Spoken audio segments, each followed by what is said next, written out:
guest now is the leader of the federal NDP, Jagmeet Singh. Mr. Singh, thank you for taking the time. My pleasure. Thank you. So you have won 81% of the vote here, the people supporting your leadership once again.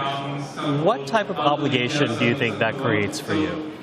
I feel like it's a strong mandate. It sends a clear message that we've got to continue doing the work that we've been doing to fight to make sure Canadians get the break that they need, get some relief from the crushing cost of living. But also there's a clear message from members, which I take to heart in a good way. It inspires me that they expect that we use our position in this minority government to get more for people. And I'm going to go out and use that to demand more from the Liberal government, to do more to give people that bright life that they should have, that bright future that they should have, whether it's bringing down the cost of rent, bringing down the cost of groceries, building more homes that are affordable.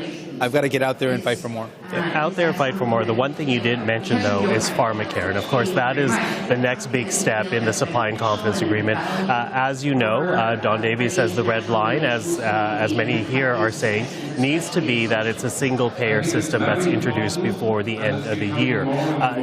Do you see that happening? I'm wondering if you've had discussions with the Prime Minister, whether or not he is actually open to that. So far, what we've negotiated is that there should be a law passed by the end of this year that lays out the foundation. The first draft of that law was not good enough. And we sent it back and said it's not good enough. And specifically, we said that what the Liberal government looks like they're doing is the same that they did when it comes to the regulator that sets our drug prices. They're choosing to side with the billionaire pharmaceutical industries instead of everyday Canadians. And so we sent it back a message saying it's not good enough. What we expect is universal, public pharmacare for all, and that should be single payer, and it should be really in favor of people, not in favor of pharmaceutical companies. Well, you speak to some of the delegates here, and they believe if the federal government does not meet that red line, then you and your members need to walk away from the supply and confidence agreement. Are you willing to do that? Well, we made it clear to the Liberals that that's what we expect.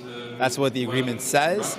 And if you don't deliver it, then that would be violating that principle. So our plan is to fight to force them to do it. We've been in this situation before where we had things in our agreement that the Liberals said we can't do. We're not going to be able to do it. And we forced them to do it. One of those was dental care for kids under 12. They said we simply can't meet the deadline. We said you better do it. We kept the pressure on and we made it happen. We got that for things outside of the agreement as well. We said we should double the GST rebate. The Liberals said, no, we can't do it. We didn't let up the pressure. We got that done, not once, but twice, 2 years in a row. So we've been down this road before where the government says they can't do it, they're not going to do it, they're hesitant.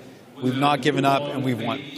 Except you're facing maybe about 2 months left in this calendar, this parliamentary calendar before the year is up. Do you think it's going to happen before 2024? This is the fight in front of us, and I said that in my speech as well. It's not going to be easy. It's going to be a fight.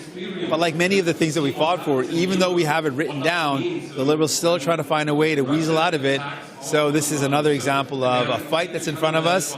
We've got a little bit of time left. We're not going to back down, and we're going to keep on fighting. You know, it's interesting you're using the words like weasel out, and we've heard that throughout this whole convention, except you have made this deal to work with the Liberals and to keep them in power until 2025. Do you think the supply and confidence agreement was worthwhile, or have you inadvertently given the Liberals a platform with which to campaign against the NDP? The answer to that question comes down to me with one name, Brianna. And Brianna is a woman I met in Edmonton. Her 5 kids were able to see the dentist for the first time in their lives because of our agreement.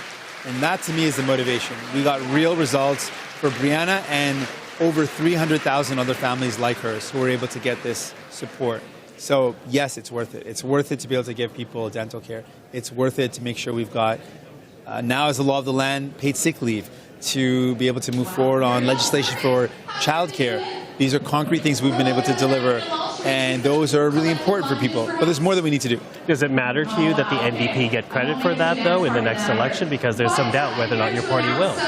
Ultimately, for me and for all New Democrats, we want to make sure people get the help that they need. That's the victory in and of itself. I find that when it comes to dental care, people are very convinced that this is something that we fought for, we made happen. But whether they give us a credit or not, the victory for New Democrats is that people's lives are better off. If people's lives are better off, we've won. That's all we want. And I hope people know that we are the ones that did it for them. But whether or not they know, it's really The victory for us is in making sure people have a better life. They can access healthcare. We can save people money. We can improve the quality of their life, and we're doing that. You know, I need to get your opinion because while you were giving your speech, as you probably well know, there was a bit of a small protest outside the hallway at the convention center. People calling for action on what's happening in the Middle East. People calling for the ceasefire so that Israel will not go into Gaza. What do you say to that protest? Because they were quickly dissipated in the hallways. What's your reaction to that bit of a protest? The protest, from what I've now learned, happened while I was speaking, so I don't know a lot of the details of it. In general, people should feel free to express their opinion, express dissent. We're the Democratic Party, that is okay. We do want to keep a space that is safe and that makes sure people feel like they are able to move around, move in and out of spaces freely without being harassed or intimidated. And so I don't know enough of the details of what happened. I wasn't in those moments. Decisions were made by my team, and it was all wrapped up by the time I had left the room. So I trust my team to make the best decisions in the moment, and I want to make sure that we create a safe space for everybody. Okay. You know, the other thing I want to talk about is not just you, but many of the speakers here, interestingly, have been targeting the Conservatives. Is that because your party is worried that their affordability message is having greater resonance than your own message about making life affordable for Canadians? It's more so we want people to know that for a lot of people, they don't like the Conservative approach. They know that Pierre Poilievre is not who he pretends he is. He pretends to care, but when he was in power, he actually let hundreds of thousands of affordable homes go away. He chose to not build affordable homes. He chose to make it harder for unionized workers. He increased the pension requirement age from 65 to 67. So he hurt workers, and people know that he's not who he pretends he is, so they want someone who's going to fight him. And I want Canadians to know New Democrats are the best fighters of Conservatives. The Liberals are out of touch. They're tired. They don't have any more steam left in their engine. New Democrats are ready. We've shown that we can beat Conservatives. In Manitoba, we beat Conservatives. Here in Ontario, ostensibly an outgoing Conservative mayor was replaced by a New Democrat mayor in Toronto. So we want to show that we are the best ones to fight the Conservatives. Do you see an opportunity right now? If you look at the most recent polling numbers, Conservatives still are in the lead. The Liberals somewhere about 28% popular support, your party at 21%. Do you see an opportunity? Because as I ask that, I'm also very aware of the fact that your party has actually been stuck around the 20% mark without really moving these last couple of years. We look at where we used to be stuck at the time when Jack Layton was early in his leadership, and we were in the sub 10%, 12% in that range. So for us to now as a party, when I started as leader, we were nowhere near 20%. We were in a much worse position in the 13% range. So we've made a significant gain, and now we've created a support that's become strong over the years and at a level that we never saw before. But more than the polls that go up and down, what I'm focused on is how can we deliver real results for Canadians, and how can we fight back against the Conservatives who are not who they pretend they are. They're making it sound like they care about affordability, but when we look deeper on the cost of groceries, they're not actually the ones that are going to fight back against the corporate greed, which is driving up the cost of groceries. They're not the ones to do that. So I want to show that we're the ones that can fight for you and can deliver results. The last question I have for you has to do with a point that you made during your speech, that you believe that this country is now in the midst of a progressive wave. What's your evidence? What's the argument you're making there?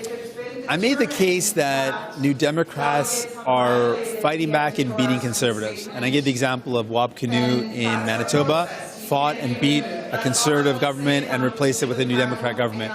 The case of Olivia Chow beating or winning mayorship after a Conservative mayor.